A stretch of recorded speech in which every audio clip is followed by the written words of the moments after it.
ജയിലിൽ പോയി ഞാൻ ജീവനെ കണ്ടതും വെല്ലുവിളിച്ചതൊക്കെ ആയിരിക്കും ജീവന്റെ മനസ്സിൽ. എന്നേക്കാൾ കൂടുതൽ പക ഹരിയോടായിരിക്കും. ഹരിയോടൊപ്പം ജീവിക്കാനുള്ള തീരുമാനം എടുക്കണ്ടായിരുന്നു. ഹരിയെങ്കിലും രക്ഷപ്പെടുമായിരുന്നു. എന്താ നിന്റെ ഉദ്ദേശം? പെട്ടെന്നെല്ലാം കേട്ട ഷോക്കില് നമ്മളെല്ലാവരും തളർന്നു പോയി എന്നുള്ളത് സത്യമാണ്. പക്ഷെ അതിന്റെ പേരിൽ ആയുഷ്കാലം പേടിക്കാനും ഒളിച്ചോടാനുമാണോ?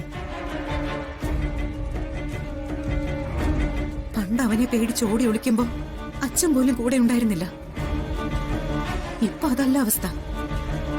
ഹരിയും അമ്മാവനും ശരവണനും നമ്മുടെ ജീവൻ കാക്കാൻ പുറത്തുണ്ട്. അച്ഛൻ എപ്പ വേണമെങ്കിലും തിരിച്ചു വരും. പിന്നെ നമ്മൾ എന്തിനാ പേടിക്കുന്നേ? എല്ലാവരും കൂടെ ഉണ്ടമ്മേ. പക്ഷെ ജീവൻ എവിടെ വെച്ച് ആരെയും ഉപദ്രവിക്കാന്ന് ഉറപ്പുണ്ടോ?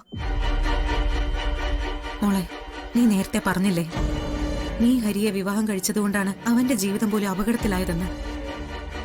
അത് ഹരിക്ക് തോന്നുന്നത് എപ്പോഴാണെന്നറിയോ? നീ പേടിച്ചോളിച്ചോടാൻ തീരുമാനിക്കുമ്പോ.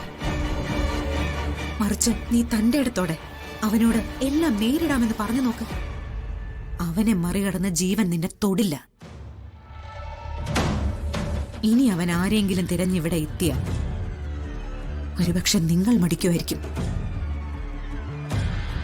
പക്ഷെ എന്റെ മനസ്സിൽ ഒരു തീരുമാനമുണ്ട്.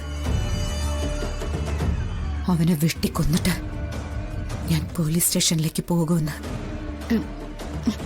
അമ്മേ,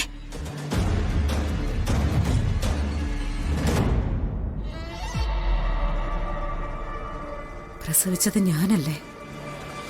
വളർത്തിയത് ഞാനല്ലേ? ആ കുറ്റം എന്റെ തലേന്ന് പോവില്ലല്ലോ. അതിനിതേ ഉള്ളു മാർഗം.